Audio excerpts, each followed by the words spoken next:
మధ్య చాలా మందిని hair dye dermatitis or hair dye పిగ్మెంటేషన్తో చూస్తున్నాం.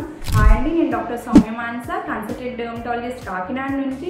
ఈ హెయిర్ డై పిగ్మెంటేషన్ అన్నది బ్రౌన్ టు బ్లాక్ ప్యాచెస్ లాగా ఫోర్హెడ్ రీజియన్లో, చీక్ రీజియన్లో, నెక్ రీజియన్లో, బ్యాక్ రీజియన్లో చూస్తాం. అండ్ అదర్స్ అన్ఎక్స్పోజ్ రీజియన్స్లో కూడా ప్రెజెంట్ అవ్వదు. ఈ పిగ్మెంటేషన్ అన్నది కొన్నిసార్లు లేటర్ ఆన్ స్టబర్న్గా ఉండిపోదు. సో ఇలాంటి సిచ్యువేషన్ని అవాయిడ్ చేయాలంటే నేను చెప్పే టిప్స్ పాటించండి. ఫస్ట్ టిప్ వచ్చేసరికి మీరు సెలెక్ట్ చేసుకున్న హెయిర్ డైలో అమోనియా ఫ్రీ ఒకటే ఉంటే సరిపోదు, పీపీడీ ఫ్రీ ఉండాలి, అంటే పారాఫినైల్ diamine free hair dye select చేసుకోవాలి. సెకండ్, సన్నీ డే అయినా రెయినీ డే అయినా సన్ స్క్రీన్ అప్లికేషన్ అన్నది మస్ట్. థర్డ్, మీరు కనుక ట్రావెల్ ప్లాన్ చేస్తుంటే అట్లీస్ట్ 1 వీక్ ప్రియర్ అన్నది హెయిర్ డై అప్లై చేసుకోవాలి.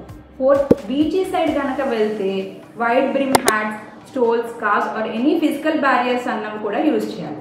అండ్ ఇమీడియట్గా పిగ్మెంటేషన్ వచ్చిన వెంటనే డర్మటాలజిస్ట్ని కన్సల్ట్ చేయండి. ఎందుకంటే ఎర్లీగా ట్రీట్ చేస్తే సిగ్నిఫికెంట్గా రెడ్యూస్ అవుతుంది, లేటర్ ఆన్ వచ్చేసరికి ట్రీట్మెంట్ కష్టం అయిపోతుంది. Thank you.